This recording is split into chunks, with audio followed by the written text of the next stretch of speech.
किया था, थोड़ा सा याद कीजिए। अभी सिर्फ विनोद जी है तो इसलिए विनोद जी याद कीजिए। हमने पहले बोधिसत्व किया था, बाद में अरहंत किया था। कल हमने अरहंत में ये देखा था वो कैसे अरहंत जैन दर्शन का है। फिर हमने ये देखा था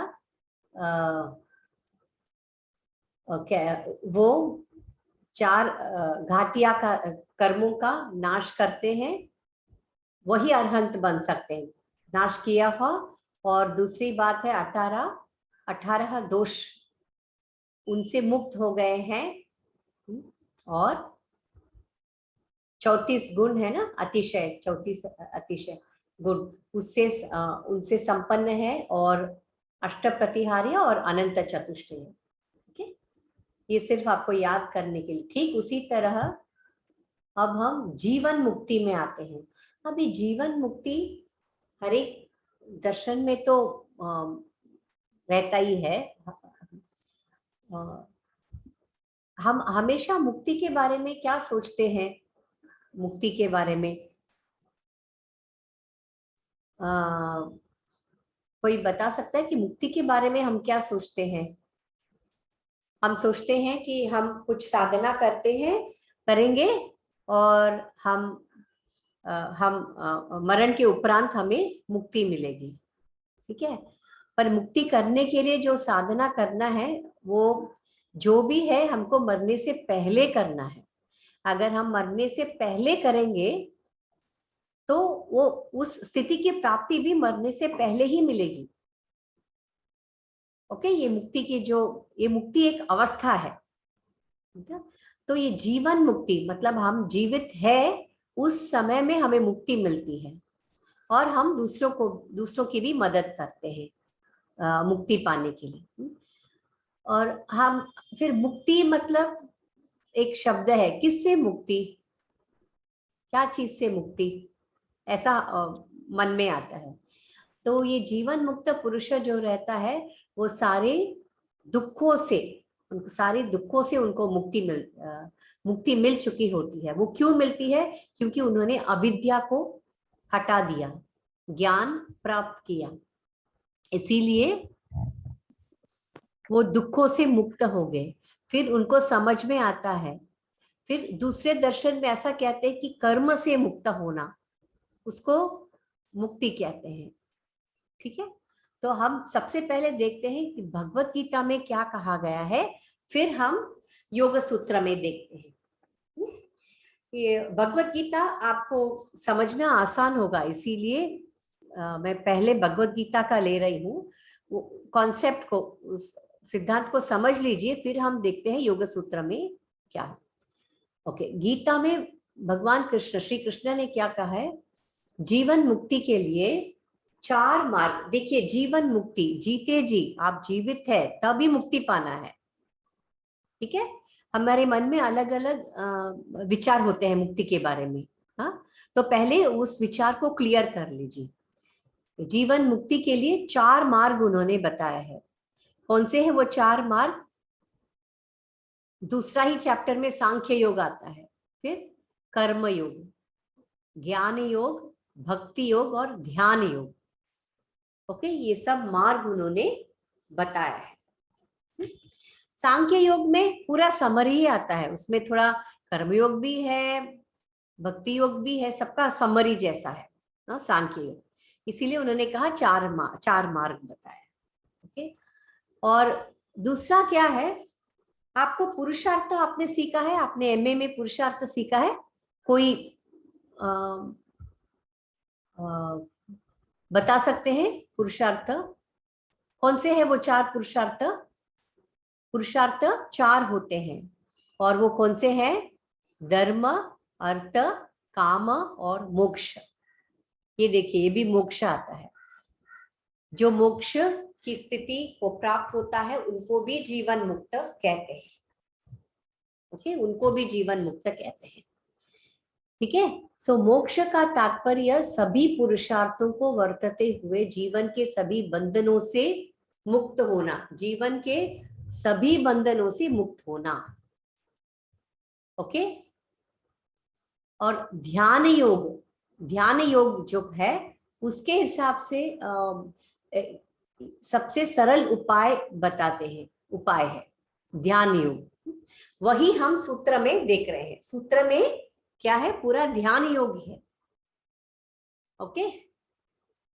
उसी के थ्रू, ध्यान योग के थ्रू ही मोक्ष हम पाने का, मोक्ष यानी वहां पे कैवल्य बोलते हैं। ओके। अतः ध्यान योग के द्वारा योग की 8वीं अवस्था, अभी योग की 8वीं अवस्था कौन सी है? यम, नियम, आसन, प्राणायाम, प्रत्याहार, धारणा, ध्यान और समाधि। 8वीं अंग है समाधि। वो 8वीं अवस्था को प्राप्त करना यानी समाधिस्थ होना, उसे मोक्ष प्राप्त कर लेना ऐसे कहते हैं। हाँ, उसका मरण के साथ कोई संबंध नहीं है। ठीक है। मरने के बाद, जीवन मुक्ति मिलने के बाद में जब वो योगी शरीर को त्याग कर देता है, उसे विदेह मुक्ति कहते हैं। ठीक है। सो भगवान श्री कृष्ण ने भगवद गीता में कहा है, योगस्तक कुरु कर्माणि, ऐसे कहा है। अपने कर्म को कुशलता पूर्वक करो, सहज तरीके से करो, वही हमें ये जीवन मुक्ति की ओर हमें ले जाए। ठीक है। अब ध्यान योग से मनुष्य की जीवन मुक्ति का मार्ग प्रशस्त है, वही योग सूत्र में कहा गया है। ध्यान योग। अपने स्व की खोज में मनुष्य अनेक रास्तों से जाते हैं। क्रियाशील व्यक्ति कर्म मार्ग, जिनको कर्म करना अच्छा लगता है,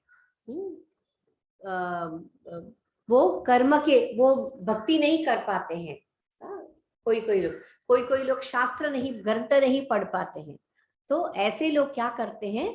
कर्म योग के द्वारा उस जीवन मुक्त की स्थिति को प्राप्त कर लेते हैं। और जिसका स्वभाव आध्यात्मिक है, जैसे हम अभी पढ़ रहे हैं आध्यात्मिक, वो भक्ति मार्ग चुनता है। ओके। और जीवन मुक्त बनता है। ओके। और फिर जो बुद्धि से युक्त, यानी जो शास्त्र पढ़ते हैं, ग्रंथ का अध्ययन करते हैं, ऐसे लोग ज्ञान मार्ग चुनते हैं और वैसे वो बनते हैं जीवन मुक्ति के। ये तरीके अलग अलग होते हैं, पर आप कोई भी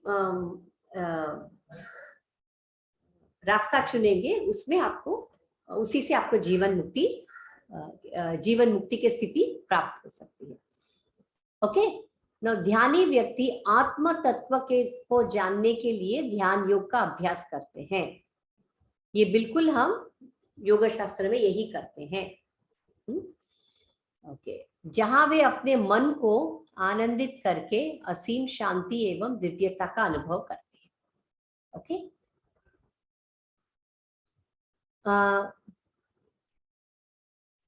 जिस प्रकार आप, जब हम तालाब देखते हैं, तालाब में पानी है, जब हवा चलती है तो आपको पानी के ऊपर तरंगे देखने को मिलती है, हल्के हल्के पानी का हलचल हमें पता चलता है, हल्के हल्के तरंगे दिखाई देती है। ओके। उस तरंगों की वजह से वो जो तालाब के किनारे में जो वृक्ष है, उसकी छाया हमें दिखाई नहीं देती है ठीक से। ठीक उसी तरह हमारे चित्त में जो वृत्तियां हैं, उन वृत्तियों के वजह से हम अपना जो रूप है, अपना असली आत्मा का जो ज्ञान है, हमें प्राप्त नहीं होता है। ओके। मन में व्यवधान उत्पन्न करके उसमें निहित आत्मा एवं मन में दूरी पैदा करती है। तो हमें उस वजह से हमें आत्मा का दर्शन नहीं होता है। ठीक है। अगर वही पानी, तालाब का पानी अगर स्थिर है, एकदम साफ है, एकदम क्लियर है, तो उसी वृक्ष की जो प्रतिबिंब है, जो छाया है, क्लियर एकदम ठीक से दिखेगा उस पानी के ऊपर। तो ध्यान योग ऐसे काम करता है। ओके। ध्यान योग के द्वारा हमारा मन समाधिस्थ होता है और उसमें हमारे आत्मा का दर्शन होता है, पूरा ज्ञान प्राप्त होता है और आत्मा का दर्शन दिखाई देता है। ओके। तो ये जीवन मुक्ति ध्यान योग मार्ग पर भले ही मनुष्य किसी भी मार्ग चुने, भगवत गीता में श्री कृष्ण ने यही बताया गया है, कोई भी मार्ग चुने, अपना कर चले तो उसमें स्वतः ही प्रगति की निशान दिखाई देने लगेंगे। ठीक है। तो ये भगवत गीता में हमें ये बताया है कि ऐसे 4 मार्ग है। इन 4 मार्गों में से हम किसी भी मार्ग से जाते हैं, उसमें हमें जीवन मुक्त की स्थिति प्राप्त हो सकती है। ओके। अच्छा, अभी इन्होंने गुण बताए हैं। ऐसे अगर हम कौन से आचरण करेंगे तो हमें जीवन मुक्ति की स्थिति प्राप्त होगी। जैसे बिल्कुल हमने जैन दर्शन में पढ़ा था, अरहंत, हरहंत के 34 गुण, ऐसे हमने पढ़ा था कल, राइट। ठीक उसी तरह भगवत आखिर में भगवत गीता में से ही सब दर्शनों का जो ज्ञान है, वो सारा, भगवत गीता भी एक उपनिषद है ना, तो उसमें से ज्ञान लेके सिस्टमैटिकली उन्होंने अरेंज करके डाला है। ठीक है। और ये भगवत गीता का ज्ञान, वो तो सारे उपनिषदों का सार है। जो श्री कृष्ण भगवान ने जो बताया है, भगवत गीता का जो ज्ञान, वो सारे उपनिषदों का सार है।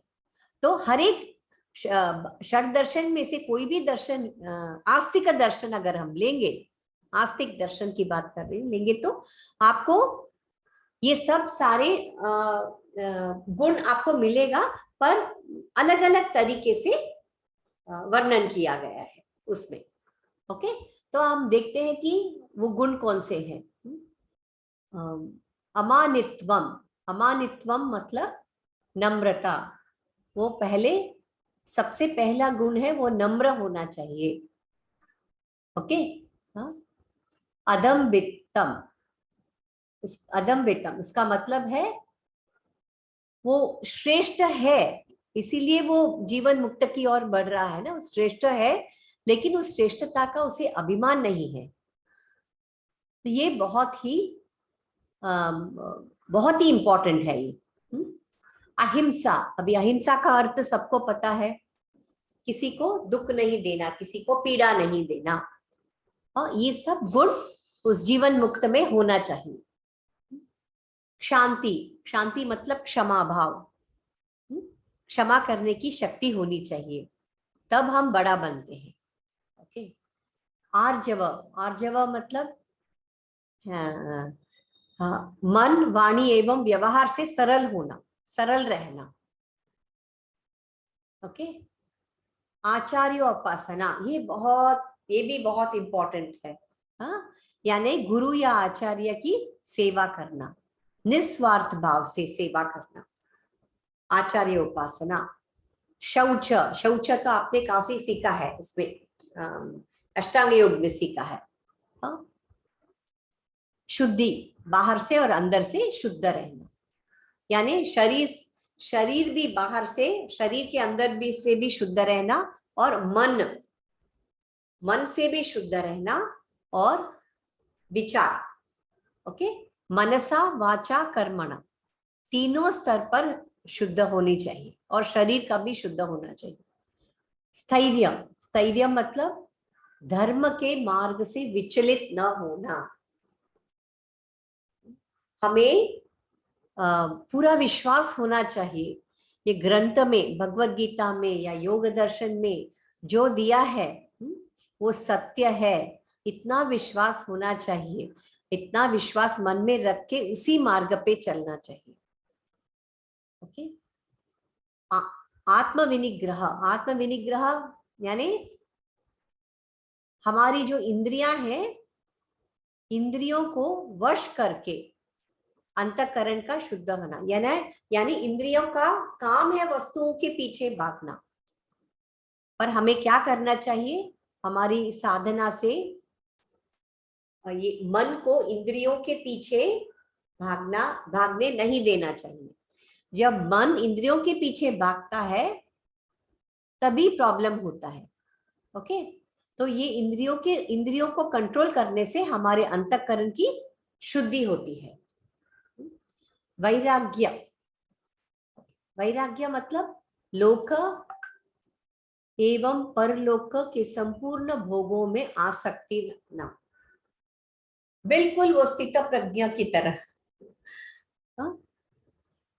कोई भी वस्तु हमारे सामने आए, हमारे मन में मतलब उस योगी के मन में नहीं, उसके प्रति आसक्ति नहीं है, तो उसके सामने कितनी भी बड़ी चीज रखो, सुख सुविधा की वस्तु रखो, उसे कोई फर्क नहीं पड़ता है, क्योंकि वो सब त्याग कर चुका है। वैराग्य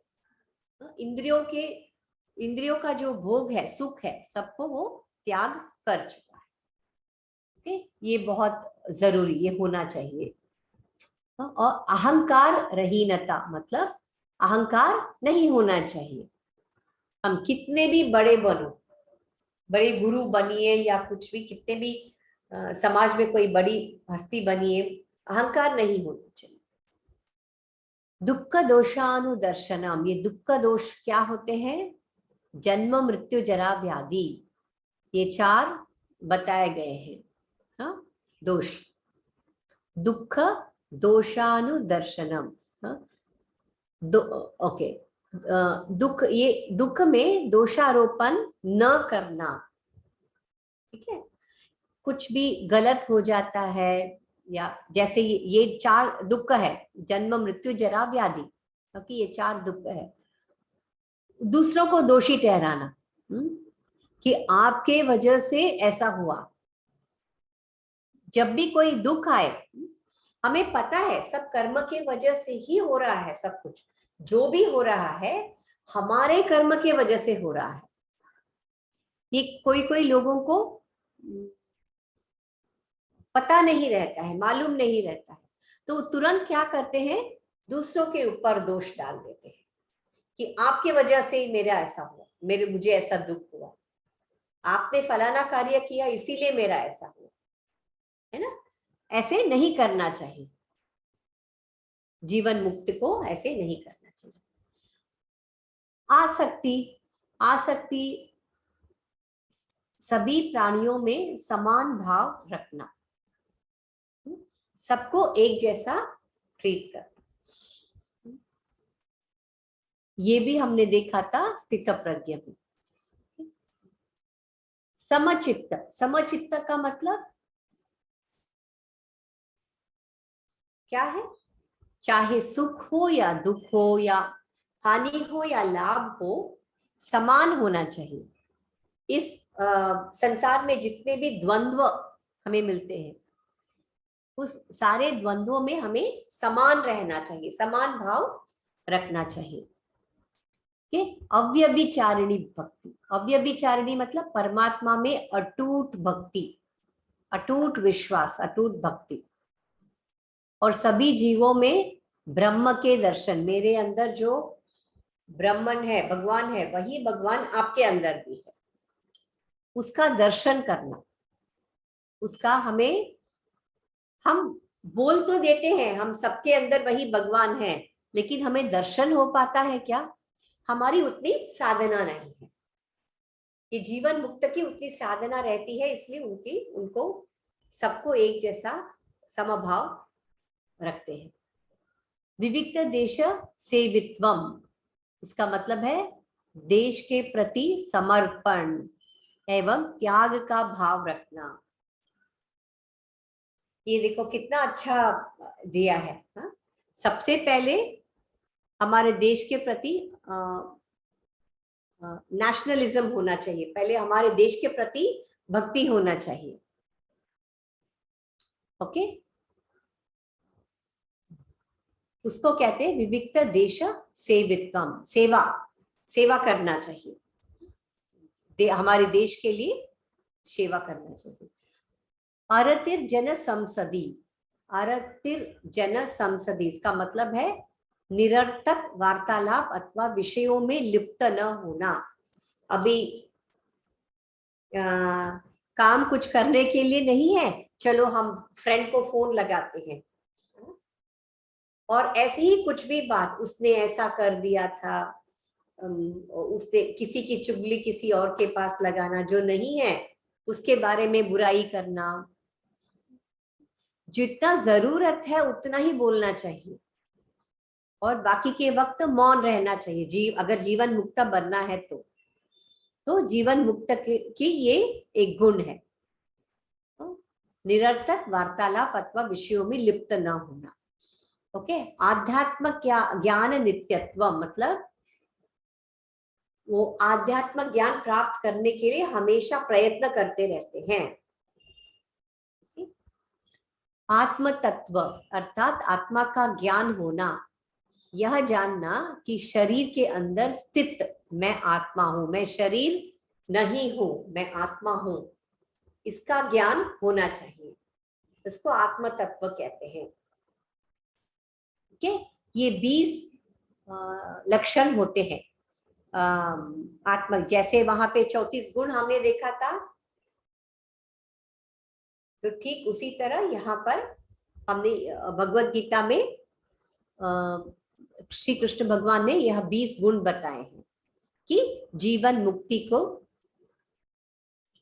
मुक्त योगी ऐसे ऐसे होता है। ठीक है, अब हम देखते हैं, अब देखिए यहाँ पे हमने देखा कि कर्मयोग, भक्ति योग, ध्यान योग से भी हम जीवन मुक्त हो सकते हैं, ऐसा हमने भगवत गीता में देखा था। ठीक है, अब हम देखते हैं योग सूत्र में क्या कहा है। योग सूत्र में इसका बैकग्राउंड ऐसा है, जीवन मुक्ति के बारे में कैवल्य पाद में बताया गया है, पतंजलि मुनि ने बताया है। ओके, चौथा पाद का नाम है कैवल्य पाद। वो कहते हैं कि आप प्रस्तावना में लिखिए, जीवन मुक्त कैवल्य पाद में आता है। कैवल्य पाद में 34 सूत्र है और कैवल्य पाद में उन्होंने कहा है 4 कर्मों के बारे में बताया है और धर्ममेघ समाधि के बारे में। ऐसे आपको लिखना है प्रस्तावना में, आप चाहे तो लिख लीजिए। धर्ममेघ समाधि और अलग अलग परिणाम के बारे में बताया है, 4 कर्म और धर्ममेघ समाधि और जीवन मुक्ति के बारे में बताया है। ऐसे आप इसमें प्रस्तावना में लिख दीजिए। लिख के फिर बाद में, ऐसे जीवन मुक्ति शब्द नहीं आता है, पर उस कैवल्य अवस्था को ही जीवन मुक्त कहते हैं। ठीक है, अब देखिए, तद सांख्येय वासना अभिचित्रमपि परार्थम संहत्यका हत्यका इत्वात्। ठीक है, इसका मतलब क्या है, चित्त अनगिनत वासनाओं से चित्रित होते हुए अपने लिए कुछ नहीं करता, बल्कि अपने स्वामी पुरुष के प्रयोजन के सिद्ध करता है। अब देखिए, ये चित्त जो है हमने ऑलरेडी सांख्य में देखा था। एक पुरुष है और एक प्रकृति है। प्रकृति में से सबसे पहले महत बुद्धि निकलता है, महत बुद्धि, करेक्ट। तो उसी बुद्धि को यहाँ योग में क्या कहा है, बुद्धि चित्त ऐसे कहा गया है। ओके, इस चित्त के अंदर ही बुद्धि है।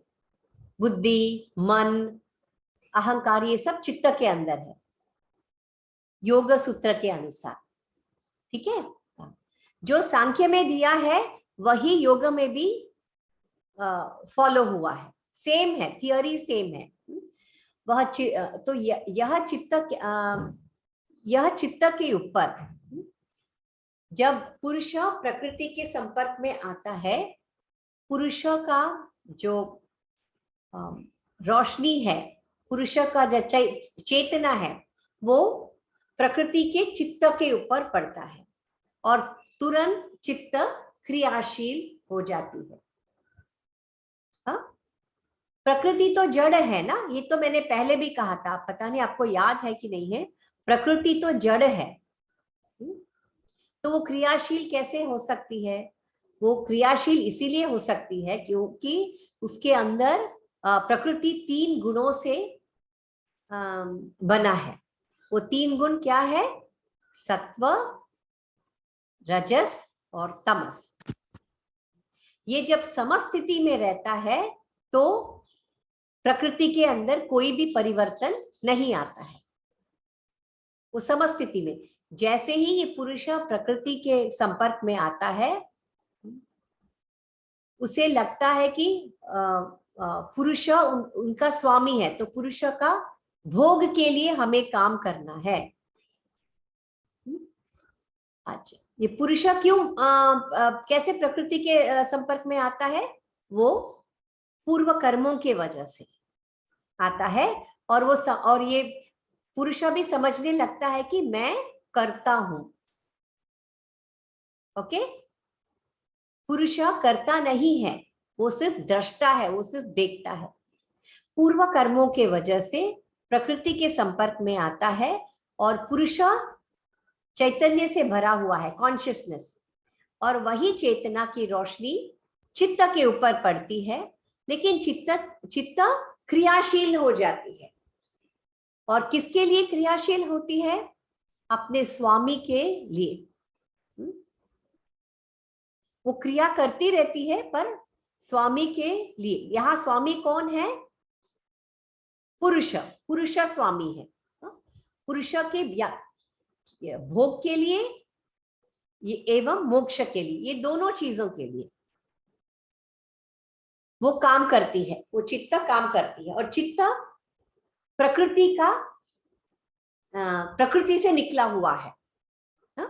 इट्स एन एवोल्यूट ऑफ प्रकृति, प्रकृति से वो निकला हुआ है। तो ये चित्त का काम है, जो भी वासनाएं हैं उसे पूरा करने के लिए वो क्रियाशील है। और क्रियाशील कैसे हो जाती है?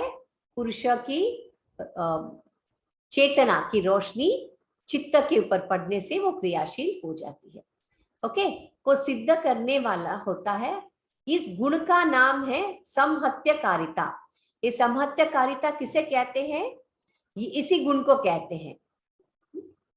जो काम हम खुद के लिए नहीं करते हैं, दूसरों के लिए जो हम करते हैं। फॉर एग्जाम्पल, एक घर को लीजिए। घर खाली है, ठीक है, खाली घर है, और उसको हम कैसे सजाते हैं? सोफा रखते हैं, डाइनिंग टेबल रखते हैं, बेडरूम में कॉट रखते हैं। अच्छा, ये कॉट, ये जो कॉट है या सोफा है, उसका खुद का कोई अस्तित्व नहीं है। वो अपने लिए नहीं बना हुआ है। कुछ वस्तुएं ऐसी ही होती है। कॉट सोने के लिए बना हुआ है, और सोफा ड्राइंग रूम में, हॉल में बैठने के लिए बना हुआ है, और डाइनिंग टेबल बैठ के खाने के। तो वो अपने लिए नहीं है ये वस्तुएं जो बनती है। लेकिन जब वो घर में रख देते हैं उन वस्तुओं को, फिर वो जो घर के जो स्वामी है, वो स्वामी के लिए वो काम में आता है। ठीक है, समझ में आ रहा है? प्लीज हाँ या ना बोल दीजिए और आगे मैं बढ़ती हूँ, कोई भी बोल दीजिए। ठीक है, मैं आगे बढ़ती हूँ। हाँ मैडम, आ रहा है समझ में। समझ में ना, आगे बढ़ती हूँ। हाँ, वो अलग अलग अगर स्वतंत्र है, हाँ, वो अपने लिए कोई प्रयोजन नहीं है उनका। जब हम घर के अंदर लाके छोटी छोटी वस्तुओं को रख के सजाते हैं, वो गृह के स्वामी के प्रयोजन में आता है। तो ये चित्त भी ठीक उसी तरह है, वो खुद के लिए काम नहीं करती है, अपने लिए काम नहीं करती है। वह पुरुष, स्वपुरुष ही उनका स्वामी है, उनके प्रयोजन के लिए, या तो उनके भोग के लिए वरना उनके मोक्ष के लिए काम करती है। तो अतः कैवल्य या मोक्ष की स्थिति, जो कि योग का परम लक्ष्य है, की और दर्शन की दिशा में बढ़ती है। ऐसे चित्त जो पुरुष के मोक्ष के लिए काम करती है, जिसको हम संहत्यकारिता बोलते हैं, हाँ, काम करती है, वो कैवल्य की ओर ले जाता है। भोग के लिए करेंगे तो कैवल्य की ओर नहीं जाएगा।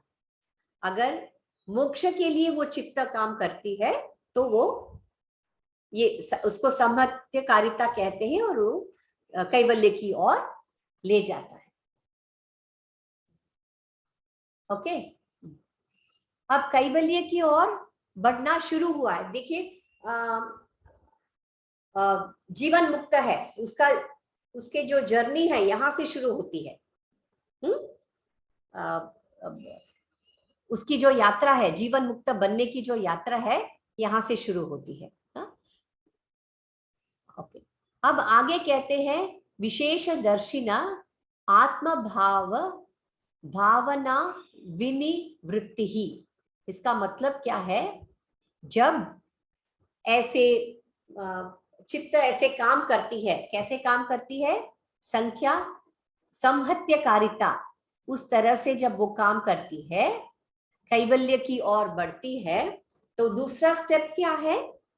उस योगी को विवेक ख्याति, विवेक ज्ञान, उस ओके द्वारा उसको विवेक ज्ञान प्राप्त है, उसके द्वारा उसे, उस योगी को पुरुष और चित्त दोनों में भेद जान लेता है। ओके, अब क्या हो रहा था? अब तक के पुरुष भी भोग कर रहा है और चित्त उसके अंदर रोशनी भरी हुई है, वो भी क्रिया कर रही है ना? जैसे कि अब हम जिस स्थिति में है ना, कंफ्यूज बोलते हैं ना, कंफ्यूजन। अब हम कंफ्यूज स्थिति में हैं, हमें पुरुष क्या है और चित्त क्या है उसमें भेद हमें पता नहीं है। लेकिन इस योगी को जब वो कैवल्य की ओर बढ़ रहा है, अभी 24वें सूत्र में हमने देखा था, कैवल्य की दिशा की ओर बढ़ रहा है, उसे विवेक ज्ञान है। उस विवेक ज्ञान के द्वारा वो जान लेता है, अरे ये तो चित्त है, ये प्रकृति का से निकला हुआ है, हाँ, ये तो प्रकृति से निकला हुआ है चित्त, है ना? और लेकिन ये पुरुष, ये तो दृष्टा है, ये भोक्ता नहीं है, ये करता नहीं है, ये सिर्फ देखना है। वो भेद पता चलता है, अंतर, और आगे बहुत बाकी है। इस स्थिति में उसको सिर्फ इतना ही पता चलता है, पुरुष क्या है और चित्त क्या है। अब तक कंफ्यूज स्थिति में थे हम लोग, ठीक है? अब हम आगे बढ़ते हैं। अब उनको भेद पता चल गया। अब देखिए हम जीवन मुक्ति की स्थिति में हम कैसे पहुंचते हैं। भेद उसको पता चल गया, उस योगी को, पुरुष कौन है और पुरुष क्या है और चित्त क्या है। तदा विवेक निम्नम कैवल्य प्राग्भारम चित्तम। अब इसका अर्थ क्या है? उस समय जब उसको भेद पता चलता है, जैसे कि कोई वैज्ञानिक अपने कुछ शोध के ऊपर काम करता है और उसको जब उसका निष्कर्ष मिल जाता है तो उसको कितनी खुशी होती है ना। तो यहाँ पे क्या योगी के क्या होता है, उस समय योगी का चित्त विवेक ख्याति में निमग्न होता हुआ कैवल्य की ओर प्रवृत्त होता है। जैसे कि मैंने कहा था वो पिछले सूत्र में, विवेक ख्याति के वजह से उसको अंतर पता चलता है और उस विवेक ख्याति में ही पूरा ध्यान लगाता है, उसमें ही मग्न हो जाता है। उस विवेक ख्याति के, विवेक ख्याति मतलब विवेक ज्ञान, मतलब अच्छे बुरे और सही गलत, उसका ज्ञान को विवेक ख्याति बोलते हैं। अच्छा, आपको विवेक ख्याति पता है कहाँ पे आपको सुनने मिला है? हाँ, कोई बता सकता है विवेक ख्याति और कहाँ पे मेंशन है? तुलसी जी, सुनीता जी बता सकते हैं? और कहाँ पे सूत्र में बताया गया है? दूसरे अध्याय में बताया गया है। ओके, दूसरे अध्याय में बताया गया है, साधन पाद में अष्टांग योग। अष्टांग योग हम क्यों करते हैं? अष्टांग योग हम इसीलिए करते हैं ताकि हमें विवेक का ख्याति मिले, विवेक का ज्ञान मिले। ज्ञान दीप्ति ही शरीर का जो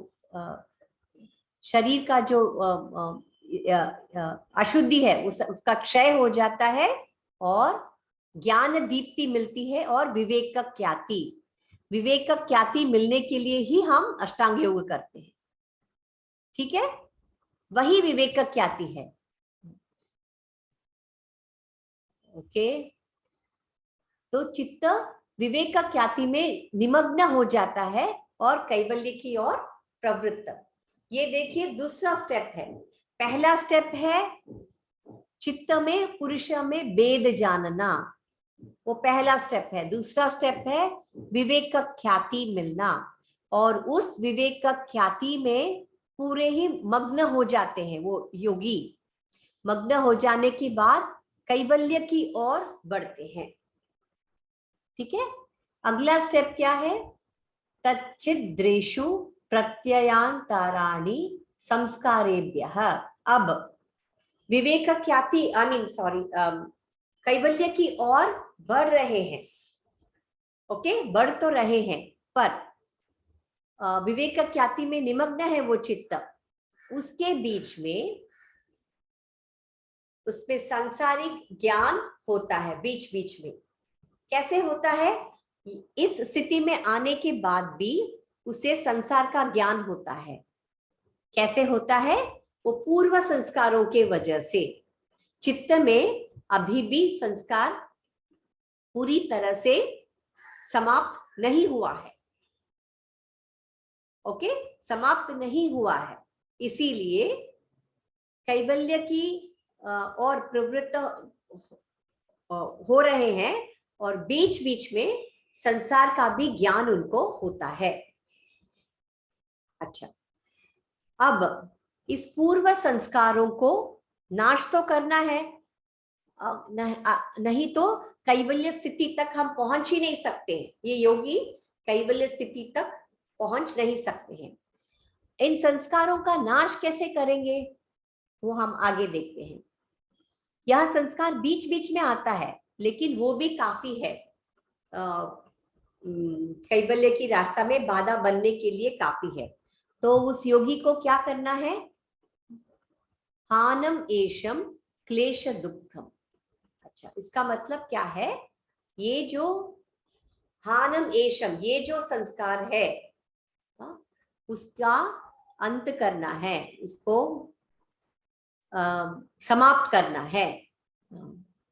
अच्छा, क्लेशम, क्लेश, क्लेश क्या, कोई बता सकता है कौन से क्लेश बताया गया है?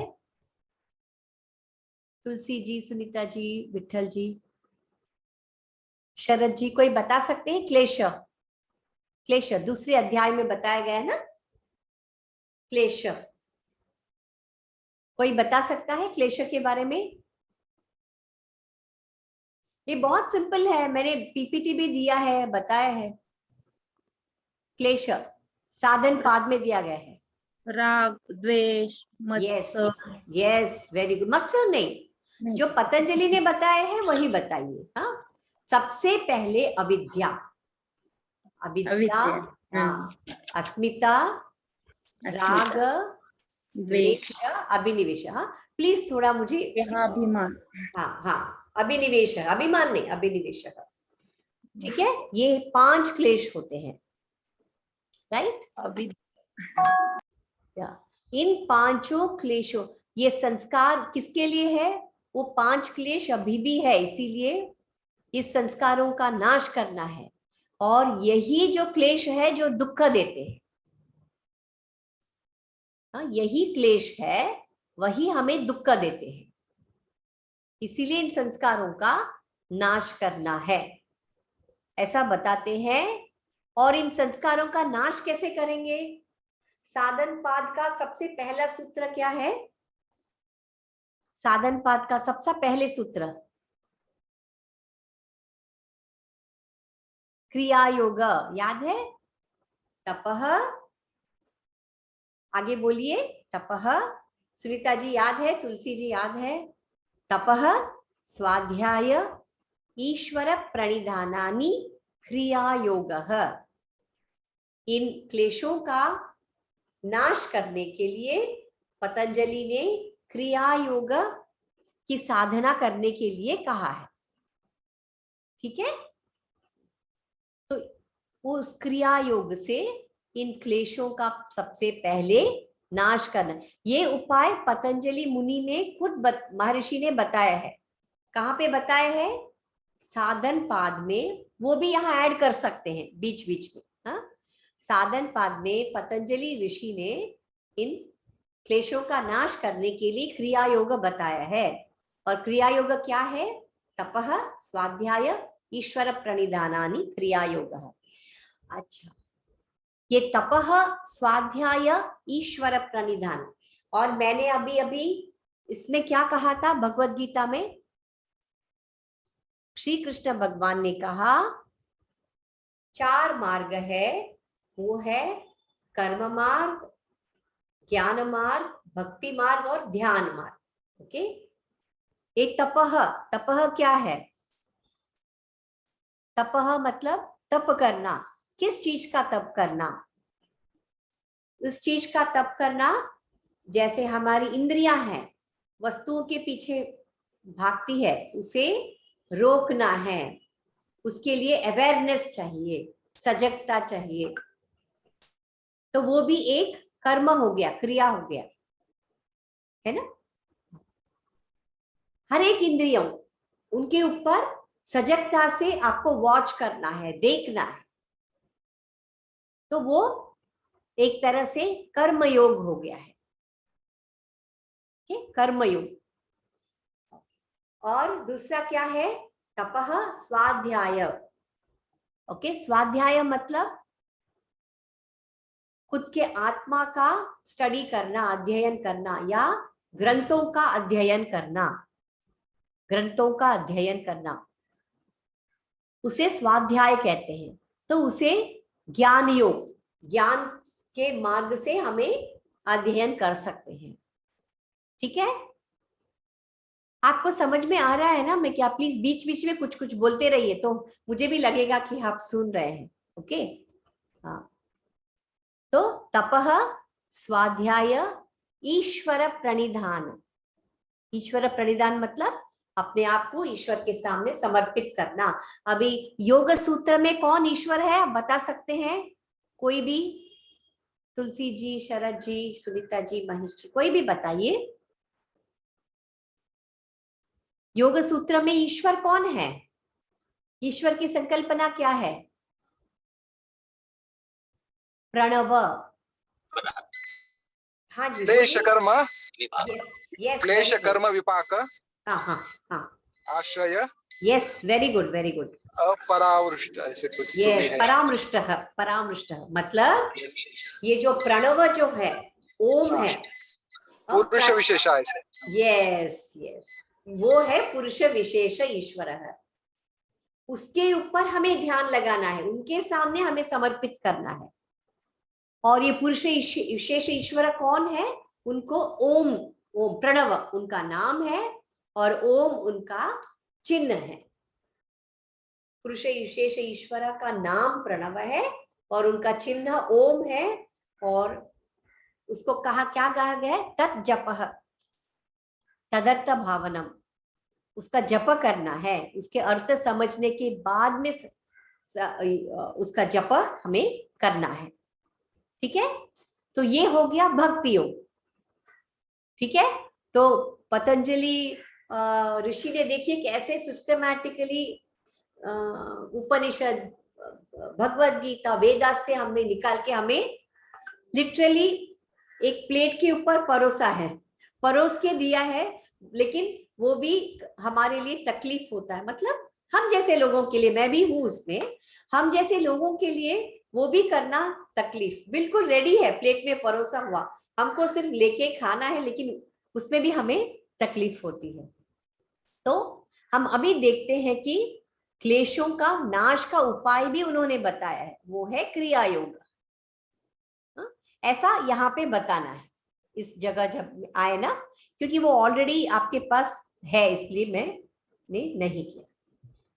अच्छा, अभी चलो हम क्लेशों का नाश क्रिया योग से, उस योगी ने थोड़ा बहुत जो था वो ऑलरेडी बहुत ही आगे निकल चुके हैं कैवल्य की ओर, फिर भी बीच बीच में पूर्व संस्कार के वजह से जो आए हैं वो भी क्रिया योग से उन्होंने उसका नाश कर दिया, पूर्व संस्कारों का भी नाश कर दिया।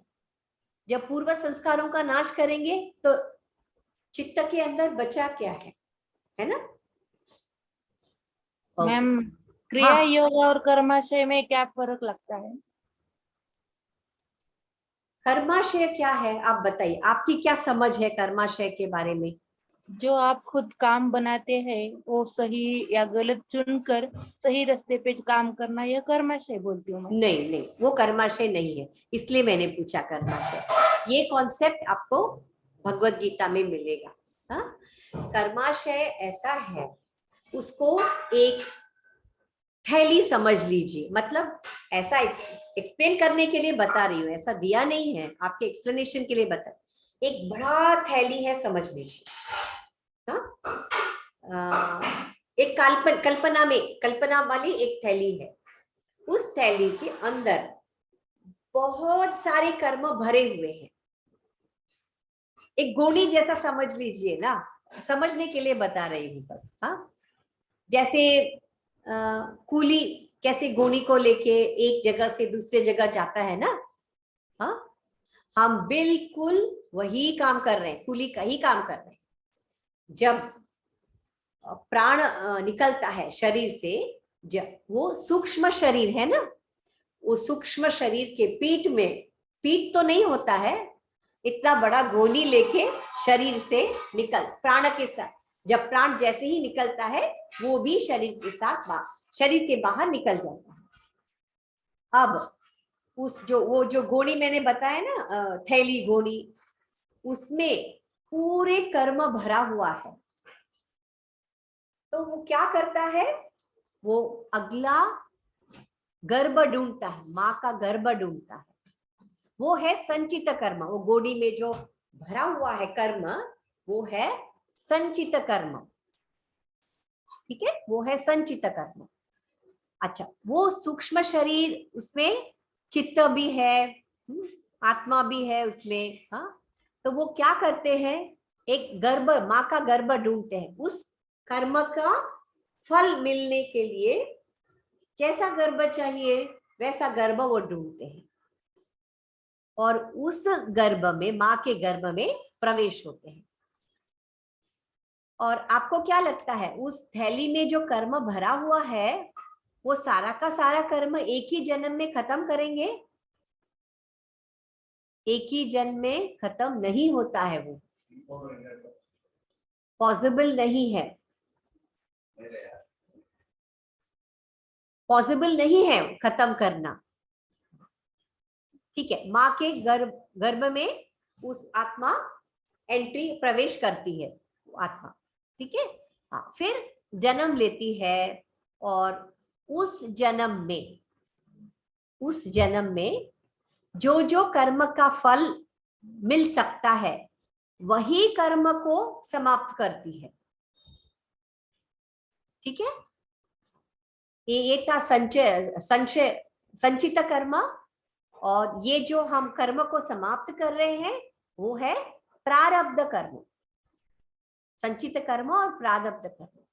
लेकिन इसमें एक प्रॉब्लम ऐसा है कि ये प्रारब्ध कर्म को समाप्त करते करते हम और नए कर्म करते हैं और वापस वही कर्म संचित कर्म के साथ मिल जाता है। अब ये जीवन मुक्त है, अब ये जीवन मुक्त में आते हैं। हाँ, ये बेसिक कॉन्सेप्ट है कर्म का। हाँ, कर्म सिद्धांत कहते हैं ना, भगवत गीता में भी वही है, आप सूत्रस में भी लीजिए, उसमें भी वही है, ठीक है। अब सुनीता जी समझ में आ गया कि कर्माशय क्या होता है? हाँ मैम। हाँ, अब ये कर्माशय को एक वृक्ष की तरह समझिए। हाँ, एक वृक्ष की तरह समझिए। एक अच्छा, एक माता के गर्भ में वो आत्मा एंट्री हो गया, प्रवेश किया, जन्म लिया, और उस वृक्ष में जो फल पके हैं उसी पके हुए फलों का ही हम कर्म भोग सकते हैं। सारे कर्म को हम भोग नहीं सकते हैं उस जन्म में। अब आपको अंतर समझ में आ रहा है? प्रारब्ध कर्म में और संचित कर्म में अंतर समझ में आ गया आपको? सुनीता जी, तुलसी जी, महेश जी, समझ में आ गया? ठीक है, मैं ऐसा समझ लेती हूँ कि आपको समझ में आ गया। मैं आगे बढ़ती हूँ। अब ये जो विवेक ख्याति, उनको ऑलरेडी विवेक ख्याति है। हा? ये सब कर्मों को, लगभग सारे कर्मों को ये समाप्त कर चुके हैं। अब आगे बढ़ते हैं। अच्छा, ये विवेक ख्याति स्थिति प्राप्त कर लिया उन्होंने। यहां तक आने के बाद विवेक ख्याति की स्थिति प्राप्त कर लिया। वो होने के बाद जब योगी को उस स्थिति से, ये शब्द देखिए बहुत ही इंपॉर्टेंट है। हाँ, उस स्थिति से मिलने वाली सिद्धियों से पूर्ण वैराग्य हो जाता है। इस विवेक ख्याति स्थिति पहुंचने के बाद, प्राप्त कर लेने के बाद में बहुत सारी सिद्धियां मिलती हैं उनको, पावर्स, अलग अलग पावर्स मिलता है। जैसे विभूति पाद में, तीसरे पाद में कहा गया है, जैसे हम कंठ के ऊपर संयम करेंगे, हम कंठ के ऊपर संयम करेंगे तो हमें भूख और प्यास के ऊपर पूरा कंट्रोल होता है। वैसे अलग अलग चीजों के ऊपर संयम करने से अलग अलग सिद्धियां प्राप्त होती है। लेकिन इस योगी को सारी सिद्धियां प्राप्त करने के बाद भी, उससे भी उनको वैराग्य हो जाता है। उनको वो नहीं चाहिए। हाँ, मुझे सिद्धियां मिल गई है, पर मुझे उस सिद्धियां, यहीं पर पतंजलि महर्षि कहते हैं, जब सिद्धियां मिल जाती है हमारा मन बदल जाता है कभी कभी। यानी इसका मतलब है अभी भी वो पूर्व संस्कार बाकी है। सिद्धियां मिलने के बाद भी मन बदल जाता है और हम उन सिद्धियों को प्रदर्शन करने में हम लगे हुए हैं, तो वापस हम जीरो में आ जाएंगे। कैवल्य तक पहुंच के फिर से हम जीरो में आते हैं। ऐसे बहुत सारे योगी बाबा लोग हैं जो उनकी सिद्धियां दिखाते हैं। कोई विभूति हाथ से निकालता है, तो कोई हाथ से खोल देता है तो कुछ वस्तु निकालता है, जो मैजिक शो में होता है ना, वैसे। लेकिन ये मैजिक नहीं है, ये तो विज्ञान है, ये विज्ञान है। लेकिन वो सिद्धि प्रदर्शन करने के लिए नहीं है, ठीक है। ये प्रदर्शन नहीं करता है, उनका पूरा संस्कार खत्म हो चुका है। तो उस स्थिति को धर्ममेघ समाधि ऐसे कहते हैं। क्या कहते हैं उस स्थिति को? इस विवेक ख्याति, अनासक्त विवेक ख्याति के इस स्थिति को धर्ममेघ समाधि ऐसे कहते हैं। अच्छा, ये धर्ममेघ का अर्थ क्या है? उसका अर्थ है धर्म रूपी घने घने बादल, यानी यह योगी जहां भी जाता है धर्म रूपी घने बादल की वर्षा करता है। वो जहां भी जाते हैं वो वर्षा होती है। इसीलिए जहां भी सिद्ध पुरुष, जहां पर भी सिद्ध पुरुष है, आज के दिन भी सब लोग दर्शन के लिए जाते हैं। क्योंकि हम जैसे लोग जिनको ज्ञान नहीं है, कुछ पता नहीं है, बहुत मेहनत लगता है उस स्थिति तक जाने के लिए, है ना। आज के दिन भी, चाहे गांव होने दीजिए, शहर होने दीजिए, आज के दिन भी जहां पर भी ये सिद्ध पुरुष है, लोग उनका दर्शन करने जाते हैं, उनसे आशीर्वाद लेने जाते हैं और वो धर्म वेग की वर्षा करते हैं। ठीक है, तो ये हो गया धर्ममेघ समाधि। अब इसके भी आगे यहां पर भी जीवन मुक्त नहीं है और आगे है जीवन मुक्ति के लिए। ओके, उस धर्ममेघ तथा क्लेश कर्म निवृत्ति ही। अभी किसी ने बताया ना, क्लेश कर्म विपाक वो पुरुष विशेष ईश्वर है करके, अभी किसी ने बताया, महेश जी ने बताया ना शायद। तो ठीक उसी तरह इस स्थिति में क्लेश से मुक्त हो जाते हैं, कर्म और कर्म से निवृत्ति हो जाते हैं। यह स्थिति में, ये जो धर्ममेघ समाधि की स्थिति में सब कर्मों का नाश हो जाता है, क्लेशों का नाश हो जाता है। जैसे ही पूरे पांचों क्लेशों का नाश होते ही कर्म चक्र का नाश हो जाता है। मतलब वह योगी वापस उसी कर्म के बंधन में नहीं फंसेगा या जन्म मरण के चक्र में नहीं फंसेगा। ओके, क्लेशों का नाश होता है और कर्म चक्र का नाश होता है। अब तदा सर्वा आवरणम अलापेतस्य ज्ञान स्यानन्त्यत् ज्ञेयम अल्पम। ओके, इसका मतलब क्या है? उस समय जब क्लेशों का नाश होता है, कर्मों का नाश होता है, अब जाके आपके कर्माशय, अभी सुनीता जी बता रहे थे ना कर्माशय के बारे में। अब इस स्थिति में कर्माशय पूरा समाप्त हो जाता है। कर्माशय में एक भी कर्म शेष नहीं बचता है। हमारा जो कर्माशय है उसमें एक भी कर्म शेष नहीं बचता है। ठीक है, हाँ। उस समय जब क्लेशों का नाश होता है, सभी आवरणों से रहित निर्मल ज्ञान के अनंत विस्तार के कारण सभी जानने योग्य पदार्थ बहुत थोड़े लगने लगते हैं। अब इतना करने के बाद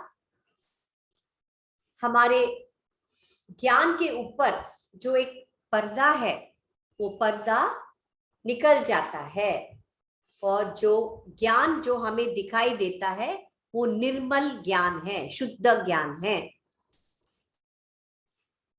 इस शुद्ध ज्ञान को प्राप्त करने के बाद हमें ऐसे लगता है अब इस संसार में और जानने के लिए कुछ भी नहीं है।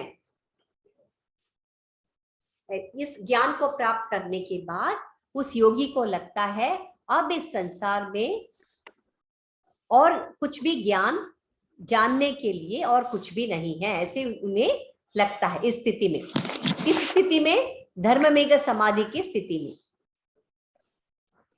अब तत इसके बाद क्या होगा? तत कृतार्थानां परिणाम क्रम समाप्तिर गुणानाम। अब जब धर्ममेघ समाधि की स्थिति में उस स्थिति में आ जाते, अवस्था में आ जाते हैं, उसके बाद ये देखिए तीनों गुणों का अपना प्रयोजन पूर्ण हो जाता है। अभी 3 गुण कौन से हैं? कोई बताइए प्लीज, कुछ भी बताइए चलेगा, लेकिन बताइए 3 गुण कौन से हैं? शरद जी, तुलसी जी, विठल जी, कोई भी बताइए। हाँ सुनीता जी बताइए। हाँ 3 गुण है। सत्व गुण, यस, सत्व, तम, हाँ यस, वेरी गुड। सत्व, रजस एंड तमस, ये 3 गुण है। अब ये 3 गुण, उनका प्रयोजन पूर्ण हो जाता है। इसका मतलब क्या है? आप वापस सांख्य में जाइए, मैंने बताया था पुरुष है, प्रकृति है, प्रकृति से पहले सबसे पहले महत निकलती है, उसके बाद अहंकार, है ना? महत के बाद अहंकार निकलता है, और अहंकार 3 तरह के होते हैं, क्योंकि प्रकृति 3 गुणों से बने हैं, अहंकार भी 3 गुणों से ही बना है। एक सत्व अहंकार, रजस अहंकार और तामसिक अहंकार। ओके, आपको याद है कि नहीं है? प्लीज जाके देखिए उसमें। हाँ, सात्विक अहंकार से क्या निकलता है? सात्विक अहंकार से कर्मेंद्रिय, मन, कर्मेंद्रिय और ज्ञानेंद्रिय, वो निकलता है। और तामसिक अहंकार से क्या निकलता है? 5 तन्मात्रा और पंचमहाभूत। ओके, ये सब निकलता है ना? जब ये क्या मतलब है? जब 3 गुण का प्रयोजन ही समाप्त हो गया, इसका मतलब क्या है? ये सत्व, रजस, तमस सम हो जाते हैं। पहले क्या होता था? कभी सत्व ज्यादा है और कभी रजस ज्यादा है और कभी तमस ज्यादा है, ऐसे होता था।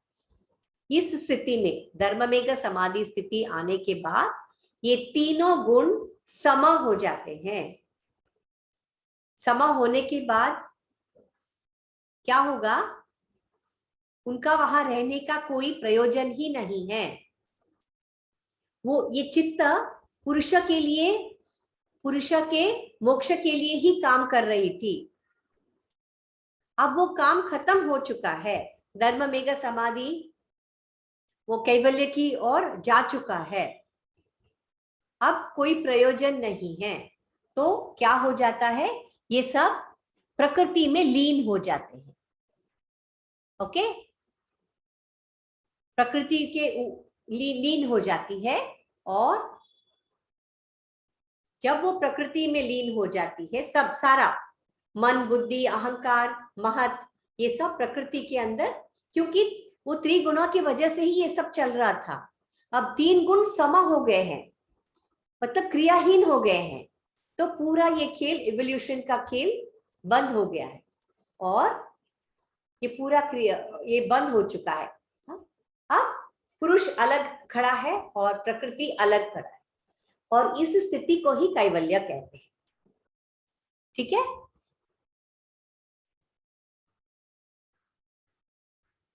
आप 2-3 बार पढ़िए, आपको आ जाएगा। अब कैसे कैवल्य होता है हम देखते हैं। उसका कोई प्रयोजन ही नहीं है वो त्रिगुणों का, वो तीनों सम हो गए हैं। एक कम एक ज्यादा है तो वो स्पंदन की स्थिति में रहते हैं, है ना? तो ये सब क्रियाएं शुरू हो जाती है, इवोल्यूशन की क्रियाएं शुरू हो जाती है। लेकिन जब वो सम है तब वो नहीं हो सकता है। तो क्षण प्रतियोगी परिणाम परांत निर्ग्राह्य कर्म क्रमः, इसका मतलब है जो क्षणों का समूह पर आश्रित है तथा परिणाम की समाप्ति पर दिखाई देता है, वह क्रम है। अच्छा, अब परिवर्तन कैसे दिखाई देता है? सपोज समझिए एक नवजात शिशु है, हाँ? वो बालक अवस्था में जाने के बाद हमें पता चलता है ये बालक है, हाँ? जब परिवर्तन हो रहा है धीरे धीरे, हर एक क्षण बीतता है, वो बालक अवस्था की ओर जा रहा है, लेकिन वो परिवर्तन हमें तब दिखाई नहीं देती है या उस बालक को महसूस नहीं होता। जब बालक बन जाने के बाद, हाँ, मेरे से पहले पूर्व क्रम क्या था? नवजात शिशु था, और बालक से जब युवा बनता है, तब उसको ज्ञान होता है, हाँ मेरे पहले की पूर्व अवस्था क्या थी? बालक अवस्था थी, ऐसे। ठीक है, ठीक उसी तरह यहाँ पे जो हर एक क्षण निकलता है, क्षण, ये सारे क्षण के परिवर्तन हो जाने के बाद उस चित्त को ज्ञान होता है। तब तक के कुछ पता नहीं चलता है, वो होने के बाद में उन जो पूर्व जो स्थिति है उसका ज्ञान होता है, तब उन्हें पता चलता है कि मेरे ये स्थिति हो गया। ओके, जब अनेक क्षणों को मिलकर बने अंतराल के बाद कोई दर्शनीय परिवर्तन सम्मुख आता है, वो होने के बाद में हमें पता चलता है, तो चित्त क्या करती है? उसे पिछली अवस्था का अगला क्रम मान लेता है। ओके, जो पिछला जो अवस्था हो गया है उसी को अगला क्रम, क्रम यानी आपको पता है ना, ऑर्डर 1 2 3 4 ऐसे ऑर्डर में आता है, तो उसे वही उसी को अगला क्रम मान लेता है।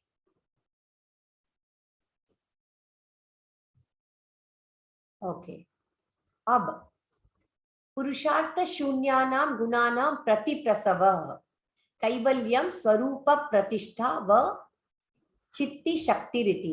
अब प्रतिप्रसव, जैसे मैंने कहा था, इस स्थिति में क्या होगा? प्रतिप्रसव हो रहा है, त्रिगुण समान हो चुका है।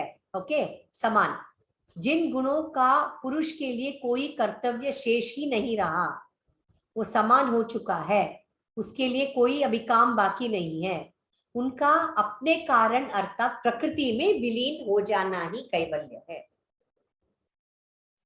ओके, जैसे ही ये सब जो प्रकृति के जो इवोल्यूट्स है, जैसे मैंने कहा था, मन, अहंकार, पंच महाभूत, पंच तन्मात्रा, महत, ये सब जब प्रकृति के अंदर लीन हो जाता है, इसी अवस्था को ही कैवल्य कहते हैं।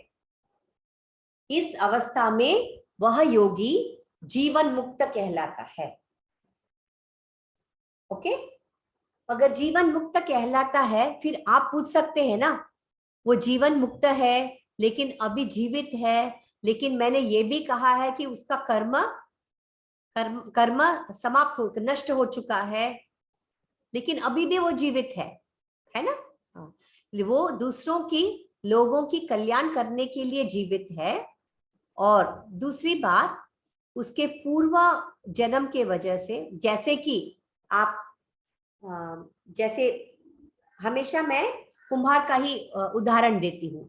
एक कुम्हार है, कुम्हार एक घड़ा बनाता है, हाँ? वो चक्र बहुत जोर से घूमता है।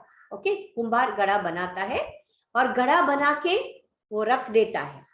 अच्छा, ये घड़ा बना के तो रख दिया, उस जो कुम्हार का जो व्हील है, चक्र है, वो तुरंत बंद हो जाएगा घड़ा निकालने के बाद?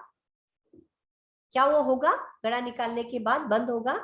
सुनीता जी, महेश जी बताइए, अंजलि जी। नहीं, वो बंद, क्योंकि उसके अंदर मोमेंटम है, अभी भी मोमेंटम है।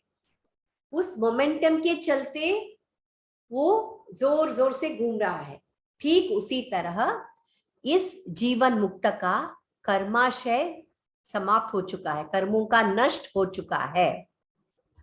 अब सिर्फ वो चक्र घूम रहा है, उसका वो जो उसका जीवन, उसका प्राण त्याग हो, उसका प्राण निकलने तक के उसके अंदर जितना मोमेंटम है, उस मोमेंटम जब तक खत्म नहीं हो जाता है, उस चक्र का जो अंदर जो मोमेंटम है, जब तक वो खत्म नहीं हो जाता है, वो चक्र घूमते घूमते उसका स्पीड कम कम होता जाएगा, उसका मोमेंटम कम हो जाएगा और उसका स्पीड कम होता जाएगा। फिर लास्ट में जाके वो चक्र रुकेगा। तो तब तक के ये तो जीवित है, पर इसके कर्म का कोई बंधन नहीं होगा, क्योंकि वो जीवन मुक्त हो चुका है। ओके, यही जीवन मुक्त की। अब मैं यहाँ पे खत्म कर देती हूँ। ये जो पीडीएफ फाइल आपको भेजती हूँ, आप बार बार पढ़िए। इस पीडीएफ को बार बार पढ़िए, तभी आपको समझ में आएगा। ठीक है। बालाजी सर, मुझे एक और क्लास लगेगा मोक्ष के लिए। ठीक है मैडम। हाँ, सारे दर्शनों का मोक्ष में